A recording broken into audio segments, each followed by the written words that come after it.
A young dumb monkey and a lady play together. The young man tells her to leave quickly because the head maid might come looking for her, but the lady refuses to go. He reminds her that today is his debut and he made time to see her, so she shouldn't take it for granted. He then brings up the topic of rumors, but she says there's nothing interesting and everything feels dull. He asks about a new girl who arrived 2 days ago. The lady says the girl seems plain and nothing special. She then comments that he spent 10 years protecting a noble lady, and now he's guarding the young master. She wants to know how he feels about it. He simply says it's just part of the job. As he walks away, he thinks about how no one suspects the young master has been replaced. He feels relieved that the face everyone sees daily continues to fool them. He reminds himself to stay calm, thinking that the lady acting as the young master is likely more nervous than he is. They both arrive at the entrance. She admits she feels a little nervous. He tells her that's normal and reminds her to follow what they practiced. The lady is now pretending to be the young master, Duke Jonathan Lutheran, the eldest son of the Lutheran family and a possible heir. When she enters the grand hall with the guard, everyone treats her with great respect.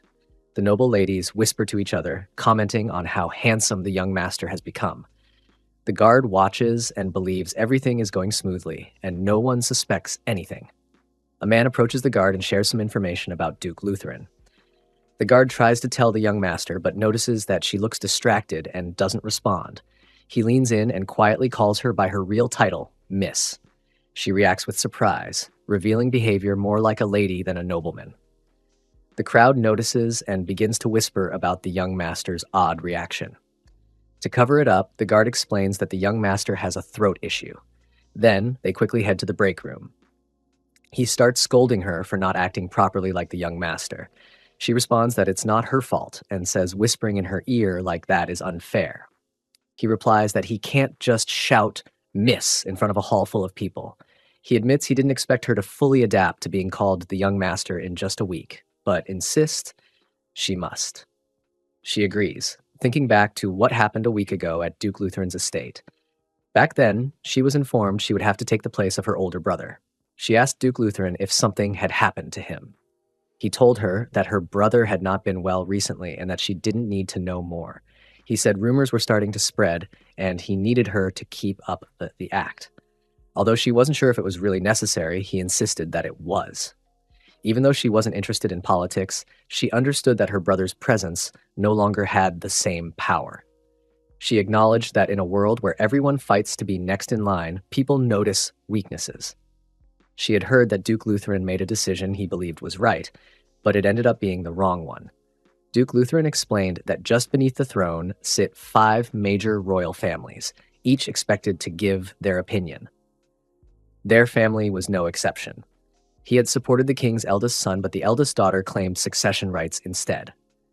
His support for the wrong candidate placed their family in a vulnerable position. He worried about how society would react if they found out the family's heir had been missing for months. That kind of news would damage their reputation. Letting the heir vanish without explanation would only fuel more rumors. That's why he needed the young lady to perfectly take on her brother's identity as the heir. He said he had no choice, and she didn't have the right to refuse.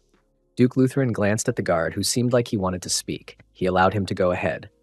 The guard, surprised, said he didn't think he should be listening to this conversation and was curious why Duke Lutheran included him. Duke Lutheran replied that he didn't expect his daughter Sion to manage this alone. That's why he needed the guard's help. As someone who had protected her since childhood, Kyle Lucas was the one he trusted most. He reminded Kyle that the family's honor is at stake and that he must never get caught. Kyle's job is to protect Sion at all costs. Back in the hall, Sion spends time with the noble young ladies, trying to engage in conversation. Meanwhile, Kyle quietly observes, thinking about their mission. Their main goal is to avoid being discovered. If anyone finds out the truth, it would be a serious failure. Even so, Kyle doesn't believe the family head made the wrong choice. Among the 5 great families, 3 dukes, including the Lutherans, supported the first prince. But that prince unexpectedly gave up the throne, ending everything suddenly. Although it feels like a crushing defeat, outsiders won't understand the details or see it from their position. Kyle can only guess at the hidden political struggles that might have happened. He believes the queen, now next in line, will respond fiercely. She won't let her enemies act freely. She may not go after them out of spite, but she will strike strategically. To avoid facing all three dukes at once, she will likely target the weakest one, Lutheran's family, and leave the others alone. Because of this, the head of the Lutheran family needed to keep up the appearance that the heir is still healthy and present. As Kyle continues to think, a red-haired woman approaches him. She compliments his looks and compares him to the rough general she saw earlier. Kyle instantly recognizes that the general is the one protecting the real Jonathan. The woman appears interested in him and invites him to meet her later at a place called the Drunken Sailor on the 3rd floor in the last room. She whispers the invitation to him before walking off. Sion notices the exchange between Kyle and the woman. Her expression turns cold. Later, Kyle and Sion ride back in a carriage. Kyle says the debut event went well and praises her performance. Sion stays quiet, ignoring him at first. When he calls her name, she finally responds with irritation. She brings up the woman from earlier, accusing Kyle of getting along too well with her. Kyle wants to explain what he really thinks about the woman, but holds back. Instead, he asks Sion for permission to go out later. She accuses him of wanting to meet that woman. Kyle insists that everything he does is for her benefit. He reminds her that he has never disappointed her. Sion agrees, but adds a condition. He must return to the house by morning. If she wakes up and doesn't find him there, she won't forgive him. Kyle promises. That evening, Kyle walks through the streets wearing a cloak. He thinks back to his earlier encounter. He wanted to tell Sion that the woman is not just an ordinary noble. Something felt off. While she spoke to him, her eyes kept shifting to the glass cups behind him. Those cups reflected Sion, still in disguise as the young master. Most people wouldn't have noticed, since her actions looked natural. But Kyle is trained to watch for threats. He realizes the woman's real target is the young master. She approached Kyle only to distract him. As Sion's guard, the only valuable thing he holds is knowledge of her location and weaknesses. If an outsider wanted to get close to Sion, the most effective way would be to use him. Kyle arrives at the location the woman mentioned. She welcomes him, saying she knew he would come. But in his mind, Kyle reaches a firm conclusion. This woman is an assassin. Kyle pretends that he came only to see the red-haired woman, acting as though he is simply curious or mildly interested. As he does so, a memory surfaces. He recalls the conversation he had with Duke Lutheran just a week ago. In that private meeting, Duke Lutheran explained why he had called Kyle separately. He didn't want to cause Sion any unnecessary fear, so he chose not to tell her the full story. But as her personal guard, Kyle needed to know the truth. Duke Lutheran pointed out the critical difference between Sion and her older brother, Jonathan. While Jonathan showed interest in people and situations, Sion kept her distance from most things. Their personalities were fundamentally different. Because of that, Kyle's role as Sion's protector required a different level of awareness. The Duke had trusted Kyle to understand the situation without needing to spell it out. He reminded Kyle that his skills were far above average and that he must never let his guard down. Kyle was told to view everything with suspicion, no matter how harmless it might seem on the surface. Returning to the present, Kyle stands before the red-haired woman in the room she directed him to. If not for the Duke's warning, he would have brushed her off as someone using a poor tactic to get his attention. But now, he sees her as a potential threat to Sion's safety. Because of that, he plays along carefully. He doesn't waste time and goes straight to the point, which catches the woman slightly off guard. He observes her closely and comments on her appearance and behavior. She doesn't quite seem like someone from a noble background. Kyle questions in his mind how she managed to get into the noble gathering earlier that day. The woman subtly backs away from him with grace and confidence. She insists that she does come from a noble house and claims that she got into the party through her connections and received a formal invitation. As they speak, she discreetly pulls a small dagger from her clothing, moving in a way that wouldn't draw much attention. But Kyle notices. He pretends not to see the weapon and apologizes lightly, making it seem like his earlier behavior was just part of his job. He continues to act casual and relaxed.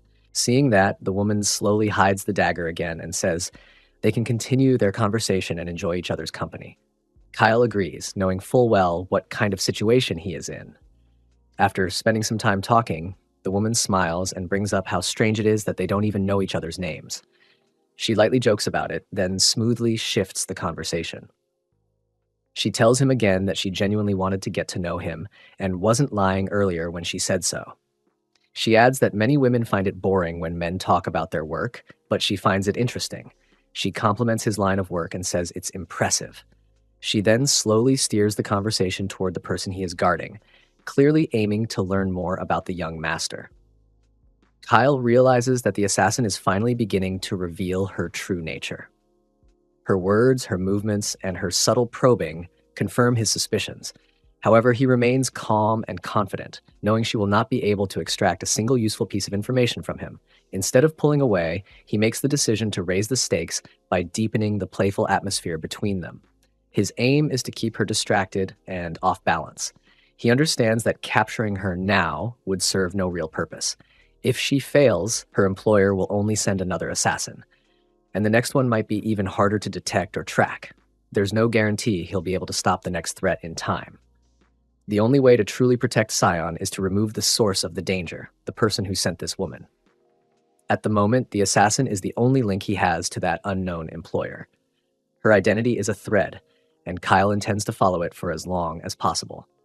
He plans to maintain their connection by pretending to play along, offering her small, harmless pieces of information about the young master, just enough to keep her interested and convinced he is slipping. In exchange, he will use every moment with her to uncover details about her background and, ultimately, her employer's location. Kyle stays with the assassin, keeping her engaged in light conversation and playful distractions. His goal is clear. He must prevent her from steering the discussion toward anything serious or probing. He skillfully fills the time with casual chatter and harmless topics, making sure she doesn't get the chance to ask the questions she truly wants to. By the time their meeting winds down, she hasn't managed to gather any real information. As soon as their time together ends, Kyle quietly gets dressed and prepares to leave. His quick departure catches her off guard. She appears surprised, clearly expecting him to stay the night. He calmly tells her that he has work early in the morning and cannot linger. Still trying to maintain the upper hand, she asks if they'll meet again, claiming she wants to see him another time. Kyle plays along and proposes they meet again in 3 days, this time at the same location.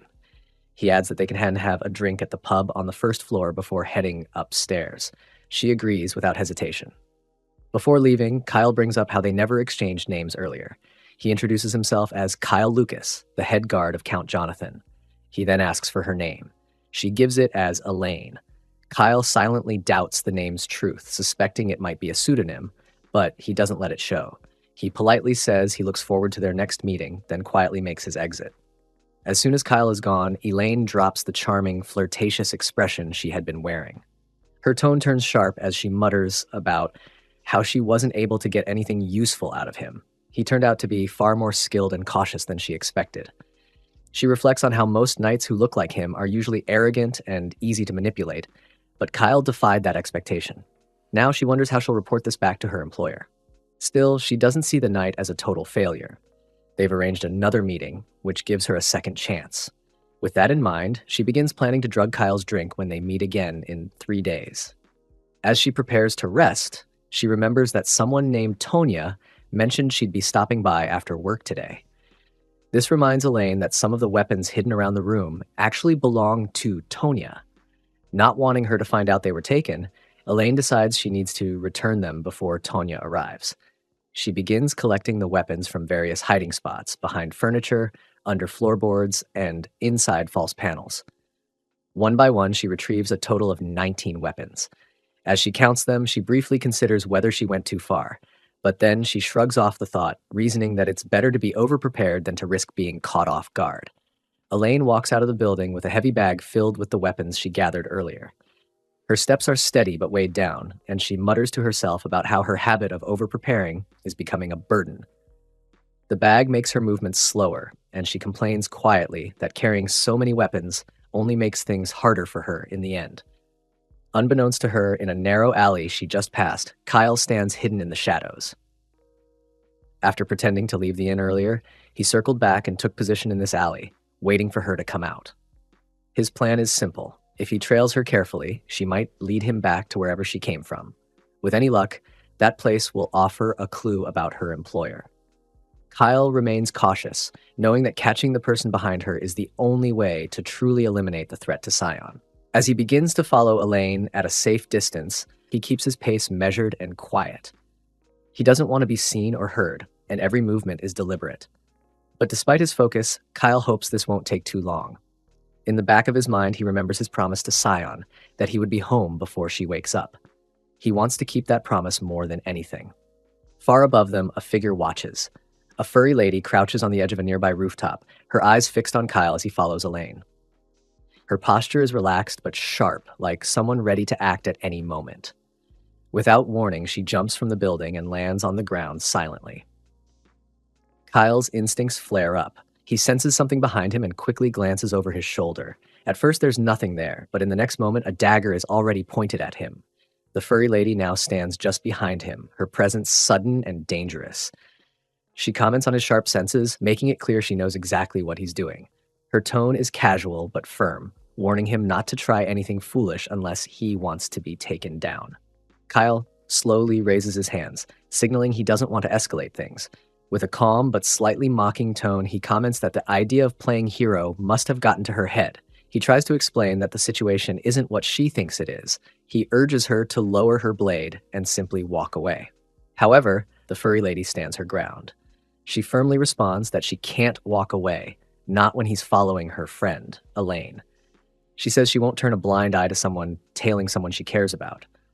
The moment Kyle hears that Elaine is her friend, his demeanor changes. Without hesitation, he uses a swift, calculated move to throw her down to the ground. But despite being overpowered, she stubbornly keeps her dagger pressed to his neck. Kyle raises a fist, ready to strike if he must. But he doesn't follow through. He calmly tells her that all he has to do is pull his neck back slightly, and she won't be able to land a strike. She snaps back, confidently claiming that she's faster and dares him to try it. Instead of accepting the challenge, Kyle lowers his fist and steps back. He explains that if she really is Elaine's friend, then he has no reason to fight her. He adds that he had just spent time with Elaine earlier, but been too busy to accompany her. That's why he doubled back. He only wanted to make sure she returned safely. The furry lady narrows her eyes and steps closer. She leans in and sniffs his clothes, focusing intently. After a few seconds, she pulls back and admits that she believes him. His scent proves that he wasn't lying. She remarks that it looks like she jumped to the wrong conclusion, but she refuses to apologize. In her eyes, anyone would have reacted the same way under similar circumstances. Before leaving, she also points out that he didn't flinch even with a blade at his neck. To her, that's another sign that he's involved in something suspicious. With one last glance at him, she declares that now that she knows his scent, he better behave himself. Without another word, she bounds off, leaping across walls and rooftops until she vanishes into the night. Elaine opens the door and steps aside to let in the woman she refers to as Tanya, who carries a stormy expression. The air thickens with tension as Tanya enters, her displeasure unmistakable. Sensing this, Elaine grows uneasy, immediately feeling the weight of unspoken accusations. She tries to piece together what went wrong, only to be met with a cold realization. Tanya believes she is the one who almost compromised everything. Tanya, having just returned from an exhausting 2-week business trip, recounts how she unexpectedly crossed paths with Elaine, her only disciple, on the streets. Elaine, oblivious to the fact that she was being followed, unknowingly led a group of stalkers directly to their covert hideout. The gravity of the mistake dawns on Elaine with a jolt, her confusion turning into alarm as she tries to understand who these stalkers are. Tanya refuses to spell it out, insisting that Elaine should already know. This leads Elaine to suspect that it might be Kyle. Tanya seizes on the name, demanding clarification, prompting Elaine to confirm that Kyle is indeed one of her current targets. She then assumes Tanya must have eliminated him, but Tanya reveals that she nearly did, only stopping when Kyle claimed he was simply tailing Elaine out of concern. Tanya, still brimming with irritation, accuses Elaine of picking up a new mission behind her back and expresses frustration over being kept in the dark. Elaine, deflecting the blame, shifts responsibility to their superior, asserting that their captain, Veronica, is better positioned to explain the situation. This only deepens Tanya's annoyance as she learns that Veronica is not present, having gone out to collect intelligence. Faced with no other option, Elaine lays everything bare. She explains that her true target is Jonathan Lutheran, the sole heir to the influential Lutheran family. Kyle, the man Tanya nearly killed, holds the position of captain of Jonathan's personal guard. Elaine clarifies that she has been working to draw Kyle out slowly, hoping to gain his trust and extract crucial insider information. The operation is still in its early planning stage, and success hinges on precision. No one has closer access to Jonathan than his guard captain, making Kyle a linchpin in her strategy. Tanya, still brimming with irritation, demands to know whether Elaine has managed to extract any useful information from her recent encounter with Kyle. When Elaine admits that she hasn't secured any intel yet, Tanya's frustration flares. Her patience wears thin, and the failure only deepens her disappointment. Elaine, sensing the growing tension, quickly tries to justify herself.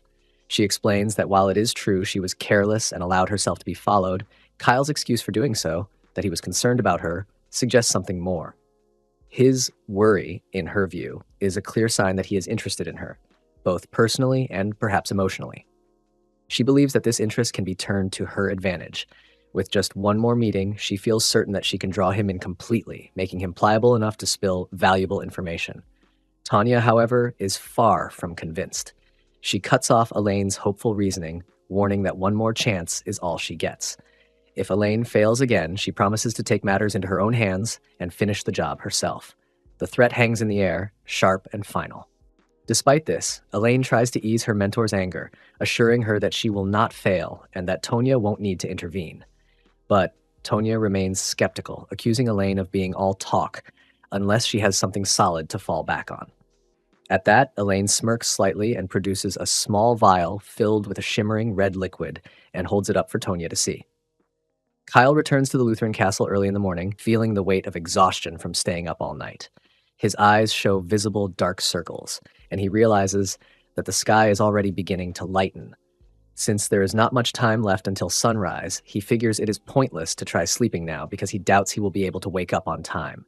He remembers the promise he made to be present when Sion wakes up, so he chooses to sit and stand guard in front of her room. Although he knows the real assassination target is Jonathan and not Sion, he believes it is better to be cautious. He feels that Sion should be safe in her own room, but just to be extra careful, he makes a mental note to assign guards to her room starting tomorrow. Elsewhere in the castle, Sion lies awake in her bed, feeling irritated and restless. She is frustrated by Kyle's absence from the mansion and cannot stop herself from wondering what he might be doing. Unable to stay still any longer, she gets out of bed and decides to take a walk. As she steps out of her room, she unexpectedly finds Kyle sitting outside, already dozing off in a seated position. She pauses in surprise and starts to wonder why he chose to sleep there. Then, a memory comes to her. She had insisted he be back before she wakes up. This reminder makes her feel that she may have been too harsh on him. Feeling a little guilty but comforted, Sion quietly sits down beside him. As time passes, she begins to relax in the calm silence and eventually drifts off to sleep too. When the sun finally rises, the headmaid approaches with the other maids to begin the morning duties. They all stop in their tracks as they see both Kyle and Sion fast asleep together outside her room. The headmaid watches the peaceful scene with a gentle smile and remarks that, although the two of them may have grown older, they are still the same at heart. She decides to delay the morning schedule so that they can enjoy a quiet tea time together instead. One of the younger maids hesitates and starts to suggest waking up Sion, but another maid gently stops her and tells her to just enjoy the moment. Later in the day, Kyle meets with the headmaid, who greets him with a light remark about him finally being awake. Kyle, still feeling a little awkward, mentions that she should have woken him up when she saw him asleep on the floor outside Sion's room. The headmaid responds with a gentle smile, saying that he was sleeping so peacefully, and she knows that she has a soft spot for moments like that. Kyle admits that it's a relief he happened to wake up before Sion, as he had promised to be there when she wakes. The headmaid, curious, asks how Sion is doing. Kyle explains that he carefully moved her back to her bed without waking her, making sure she stayed comfortable. After a short pause, he asks the headmaid if they can speak privately for a moment. They move to a quieter place, and Kyle confides in her that the situation surrounding them has become more complicated. The headmaid listens closely and responds with concern, reflecting on how difficult it is to think that a young girl like Sion, barely 20 years old, could have her life put in danger. Kyle says he has thought about everything and made the choice not to tell Sion about the threats, as he doesn't want to frighten her unnecessarily. The headmaid agrees with his judgment, saying there is no point in making Sion anxious, when knowing the truth wouldn't change the situation. However, their conversation is suddenly interrupted when Sion enters the room looking slightly confused and asking what is going on and why they are talking about her. The headmaid quickly shifts her tone and greets her politely, keeping her composure. Sion then notices Kyle and asks when he returned to the mansion. Kyle casually says that he just got back, while the headmaid joins in and says she was just in the middle of scolding him for being late. Playing along, the headmaid puts on a show of scolding Kyle in front of Sion, who now begins to wonder if everything that happened earlier, finding Kyle outside her room and sitting beside him, was just a dream. The headmaid gently asks if she had a good dream, and Sion responds that it's been a while since she had one that made her feel so calm and happy. The headmaid then shares that the maids are having a small tea party and invites Sion to join them, mentioning that they even have roll cake today. Sion immediately lights up with excitement and happily dashes off toward the gathering, her mood visibly lifted. The headmaid quietly tells Kyle that she is willing to overlook what happened this time, but warns him to be careful going forward. She reminds him that he needs to draw a clear line so he doesn't unintentionally give Sion the wrong idea or false hope. Kyle, not entirely comfortable with the conversation, throws the suggestion back at her, saying she could be the one to explain things to Sion. But the headmaid shakes her head gently and says she's not that heartless. She adds that trying to suppress someone's emotions, especially when it comes to matters of the heart, often ends up making those feelings stronger. Kyle, sensing the heaviness of the subject, decides to shift the discussion back to the more urgent matter they had been talking about earlier. He tells the headmaid that there is something else she needs to know. He reveals that the only people in the entire mansion who are aware of the secret mission are the two of them and Sion herself. No one else is supposed to know anything. He explains that he is the one personally managing Jonathan's fake security arrangements. Every public appearance, every outing, every decision about which events Jonathan attends, all of it goes through him. He brings up the party from the previous night. Although Jonathan made an appearance, Kyle never confirmed to the host whether or not Jonathan would be attending. That level of secrecy was intentional, yet somehow, the assassins still knew where and when to strike.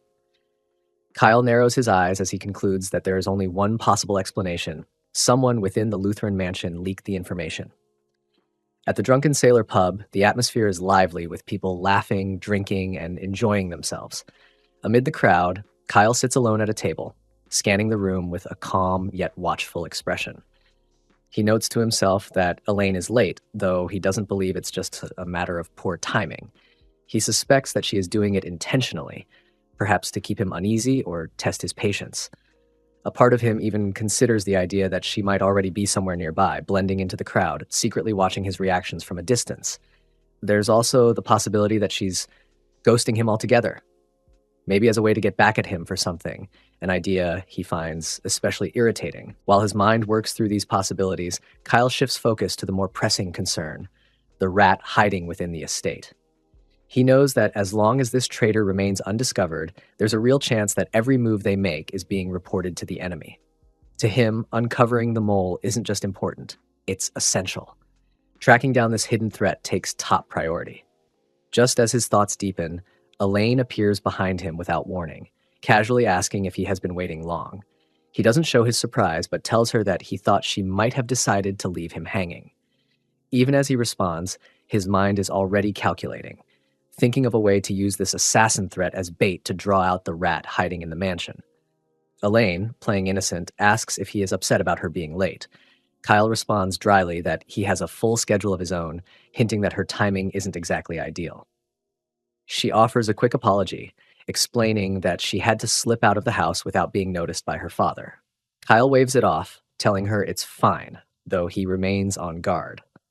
A moment later, Elaine reaches for her drink with a smile, trying to keep his attention on her. While he's momentarily distracted, she skillfully drops a small amount of red liquid into his mug. Kyle takes a sip of the beer and instantly notices something is off. The taste is sharper than usual, and there's a strange sweetness in it. He silently pieces it together. Elaine must have spiked the drink before sitting down. He considers spitting it out, but knows that would only alert her and raise suspicion. Instead, he decides to go along with the act. He prepares his body, knowing he has some resistance to foreign substances like this, and chooses to drink it. Still, he doesn't make it easy for her. He lets his emotions flare just enough, pretending to be affected, curious to see what kind of reaction she will have once she believes her trick is working. Kyle casually pulls out a room key from his coat, saying that he already secured them a room upstairs and that they can head up whenever they're ready. As he makes the gesture, he pretends to fumble and accidentally flicks the key across the table, sending it sliding toward Elaine's side. She leans forward to pick it up for him, and in that brief moment, Kyle takes advantage of her distraction. With practiced ease, he switches their drinks without her noticing, placing the spiked one back in front of her. When she hands him the key, he leans back and calmly tells her that his patience is starting to wear thin, and that they should go upstairs once she finishes her beer. Without hesitation, she lifts the mug and takes a large gulp, completely unaware of the swap. Later, the two are seen in the quiet, dimly lit room above the pub. Elaine sits nearby, looking slightly disoriented as she rubs her temple and tries to steady herself. She mentions that she's starting to feel a little strange. Kyle watches her closely, not with surprise, but with certainty. He recognizes the signs immediately. The effects of the substance have finally started to set in. As the night went on and they began to share moments that looked like fun on the surface, Kyle kept a close watch on Elaine's behavior. The way she reacted to the drug's effect made it clear to him that she had likely never taken it herself before. Her responses were too unguarded, too natural, nothing like someone who expected a trap. Kyle studied every subtle shift in her expression and movement, noting how unaware she seemed. Whether she couldn't think clearly or simply wasn't suspicious of him, he couldn't be sure, but for now, it played in his favor. Deep down, Kyle carried a ruthless streak and wouldn't have minded taking full advantage of the situation without holding back. However, he understood the bigger picture. Letting his emotions get the best of him now would mean losing control, and he couldn't afford that. So instead of pushing things too far, he decided to keep her distracted, stringing her along just enough to gain the upper hand. The strategy he settled on was simple but effective. Keep teasing her. He started slowly, with carefully timed gestures and subtle comments meant to unbalance her. It didn't take long before Elaine caught on. The more he played with her reactions, the more obvious it became. She finally reached a point where she had to say something. Though her words were forced through the haze of the drug's effect, she demanded to know why he was treating her that way. Her voice trembled slightly as she tried to guess the reason. She wondered aloud if it was because she had arrived late and with visible guilt apologized if that was the reason, just so he would stop. After several moments of her pleading, Kyle appeared to relent. He gave the impression that he was reconsidering and, for now, agreed to go along with what she wanted. Kyle quietly sets the foundation for the next part of his plan, knowing that if he wants to uncover who sent Elaine, he needs to manipulate her into revealing more, without making her feel like she's being pushed. His strategy is to use her desire for secrets as bait, something too tempting for her to resist. He decides that the most effective move is to plant the first seed now and gradually reel her in. He brings up a conversation from the past, reminding her how she once mentioned being fascinated by the hidden truths and scandals of the nobility. As expected, Elaine confirms that she remembers and still finds that kind of information very intriguing. Then, with calculated casualness, Kyle tells her that he might know something that would interest her, something about young Lord Lutheran, Jonathan. He keeps his tone vague, enough to hook her attention, but not enough to give anything away. Elaine's curiosity flares the moment she hears Jonathan's name. Her expression sharpens with interest, but that curiosity quickly turns into mild irritation when she realizes Kyle has no intention of telling her anything more. She asks why he even brought it up if he didn't plan to say anything, feeling like he's playing games with her. Kyle maintains a composed expression and reminds her that as the head of the guards, it would be irresponsible of him to speak recklessly about sensitive matters. His words are firm but not aggressive, reinforcing his role and responsibility. In response, Elaine tries a softer approach, attempting to reassure him. She says he can trust her and promises not to tell anyone. She even adds that it could be their little secret, just something fun between the two of them. Despite her coaxing, Kyle refuses to give in. He doubles down and insists again that he's not going to tell her. But instead of giving up, Elaine becomes even more curious. She tells him directly that her interest has grown stronger now and that she's willing to do anything to find out what he knows. Kyle silently studies her, wondering just how far she's willing to go. When he doesn't respond immediately, Elaine smirks and warns him not to underestimate her. She boldly claims that she will take control of the situation. She says that from here on, she'll be the one in charge of the fun they're having, and her goal is simple: to make him enjoy himself so much that he ends up telling her everything. With that, she turns the moment into a playful yet serious challenge between them, a game of temptation and willpower to see who breaks first. Despite all the effort Elaine puts into trying to pry the secret out of Kyle, none of her tactics work. She teases, flirts, and pushes with charm and subtle manipulation, but Kyle remains unshaken, not giving her even a single detail. The more she tries, the more frustrated she becomes. Eventually, her patience runs out. Anger flickers in her tone as she threatens to leave him if he refuses to tell her what she wants to know. But Kyle only leans into it with a calm smirk, telling her that she's free to go if she wants. His tone is playful, but his confidence is steady and sharp. Deep down, Kyle already knows she won't follow through. He can read her well enough to see that, despite her outburst, she isn't truly willing to walk away. Not yet. Sure enough, Elaine cools down after a moment and reluctantly accepts the situation. She tells him that she'll just enjoy the time they're having without pressing for secrets anymore. She makes it clear she still intends to leave afterwards, but this time she promises to go without dragging any confidential information with her. With that, Kyle smoothly takes back control of the moment. The dynamic shifts once again as he resumes leading the interaction, guiding the tone and pace the way he wants. Then, without warning, he changes direction. He decides to ask her a question. Even though Kyle has to silently admit that Elaine possesses remarkable stamina for the kind of fun they shared, he can still clearly see the signs of exhaustion weighing down on her. Her breathing is slower, her body slightly limp, and her guard visibly lowered. It's in this exact vulnerable moment that Kyle decides to move forward with the real objective, the part that matters. With practiced precision, he begins searching through her belongings, careful not to wake her or trigger any alarms. As he digs through what initially looks like a simple outfit, he uncovers layer after layer of concealed compartments, secret pockets sewn carefully into the fabric of her dress. Until now, he hadn't realized just how many hiding places assassins relied on. It speaks to her training and to how much she always hides in plain sight. Eventually, his fingers brush against something solid tucked deep in one of the hidden pockets. He carefully pulls it out and immediately recognizes it as the same item she used to spike his drink. As he opens it slightly and brings it close to his nose, the sharp chemical scent hits him immediately.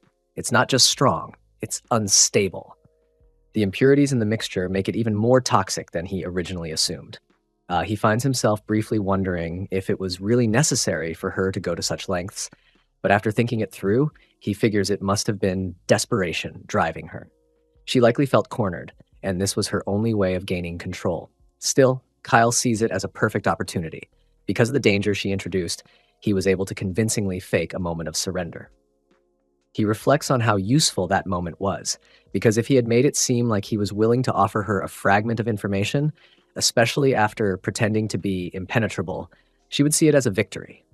That's what made the bait convincing. By circling back to the mention of Jonathan earlier and acting like he let something slip by accident, Kyle knows she would interpret it as a rare moment of vulnerability and feel lucky to have gotten that close. In truth, it was exactly the kind of false lead he wanted her to chase. Eventually, Kyle returns to meet Noelle. The sun is up now, casting light across the streets, and Noelle brings up the note he left behind, the one with the planted bait. She wants to know what he truly meant by it. Kyle, calm and collected, tells her that he was planning to explain everything. He then casually adds that, at the very moment he and Noelle are speaking, Elaine is probably just now waking up. He knows her body well enough by now to time it. He figures the warmth of sunrise must have nudged her awake by then, and when she opens her eyes, she'll realize she's alone. He had already slipped out without making a sound. Before slipping out of the room, Kyle leaves a single folded note on the table, placed deliberately where Elaine would see it the moment she wakes. He knows her habits well enough to be sure she will read it. The message is carefully crafted, meant not only to explain his early departure, but also to feed her curiosity and subtly guide her next move. The opening lines are casual, simply telling her that he had some urgent matters to attend to. But the real purpose of the note lies in the lines that follow. As she reads on, she finds something that instantly captures her interest. Kyle, writes that he is willing to share a secret with her, one that concerns Duke Jonathan Lutheran. He makes it seem like she might be the only one he trusts with this particular piece of information. It's framed as a rare opportunity, something not even whispered outside the most secure circles. In the note, Kyle claims that Jonathan has requested isolation to concentrate on something important, which is why he's been rarely seen. But Kyle doesn't stop there. He adds that every night, Jonathan retreats alone to a small annex behind the manor, unaccompanied by guards and surrounded only by books. Then comes the final, most tantalizing detail. Kyle hints that he suspects Jonathan might be reading forbidden texts, something he's going to great lengths to keep hidden from the public eye. Kyle includes that last part on purpose. He wants Elaine to take the bait. The more forbidden and secretive it sounds, the more impossible it becomes for someone like her to resist. Later, Kyle explains all of this to Scion, laying out each step of the setup. Scion listens carefully and praises him, calling it a flawless trap, one perfectly tailored to invite an assassination attempt. But even as she praises him, Kyle admits that if Elaine is as sharp as he believes, she should be suspicious. Everything in the note seems too perfect, too open, too inviting. Still, Kyle deliberately builds it that way. He doesn't want Elaine to act immediately. In fact, he counts on her hesitating. He believes she'll want to verify the information first, cross-check it, test how true it is. And he knows one thing for sure.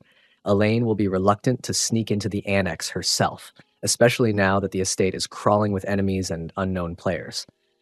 Kyle is banking on the idea that she'll send someone else in her place, someone she trusts enough to put in danger. Noelle, who's fully briefed on the plan, agrees with his line of thinking. Anyone seen snooping around the annex now wouldn't just be considered a random intruder, they'd be an obvious accomplice to Elaine. Kyle plans to unlock the annex by evening the next day. He also wants to gather the servants in the mansion and warn them that no matter what happens that night, they must not go near the annex. He tells them that if anyone disobeys his orders and enters the annex during the night, he will take it as a sign that they are helping Elaine. Noelle then realizes that someone needs to keep watch on the annex all night. Kyle says he will do it, but adds that if Noelle wants to, she can join him. Noelle wonders why he expects someone like her to stay up all night. Because of that, Kyle tells her to just send a maid with a cup of coffee if she wants him to handle it. Noelle also reminds Kyle that the annex hasn't been used in years and is probably very dirty. She tells him to clean it up and make it look like someone has been living there. She even says he can use it as his secret fun spot in the mansion. As Noelle is about to leave, Kyle asks her if she brought what he asked for. She says yes, reaches into her pocket, and hands him a piece of chalk. She then asks what he needs it for. Kyle says it's just insurance in case things don't go as planned. The chalk could help him if something goes wrong. The next evening, Kyle calls the servants and warns them not to go near the annex, let alone enter it. He doesn't tell the maids because he knows they'll be asleep by then, so he feels the warning doesn't concern them. He also tells the guards that the night patrol route has been changed. When the guards ask why, Kyle tells them they don't have the right to question him. Then he dismisses them. At that point, Kyle knows everything is ready, for one person only. He puts on a mask and takes his position, already certain that by morning, Elaine's true identity, or the person giving her orders, will be revealed. Kyle arranges for a maid to stay with him for the night while he disguises himself as the young master of the house. Another woman expresses interest in joining them, but Kyle gently turns her down, making it clear that he and the maid already chosen are enough for what he has planned that night. Later in the evening, Kyle is fully dressed in his disguise and takes a seat in one of the rooms on the second floor of the annex. He waits there patiently, hoping to catch the person behind the strange activities. Earlier in the day, he made sure to rest well so he could stay alert and awake through the night. He feels calm and confident, knowing he has prepared himself for this moment. To make the setup look more believable, Kyle switches on the lights in the second floor room. His intention is to give the impression that someone is using the space, possibly even living there. He is fully aware that someone is likely watching the annex from outside. He is certain that whoever is spying on the mansion will not be able to resist investigating the bait he has carefully laid out. As he waits in silence, the quiet night is soon interrupted by the soft sound of footsteps approaching the annex. The steps get closer until a female figure enters the room. It turns out to be a maid. She carries a cup of coffee for him. Kyle is briefly puzzled, not recognizing her immediately, But after a moment of thought, he recalls her name, Anna. She appears to be a new staff member. She confirms this and explains that head maid Noelle had sent her to bring the coffee.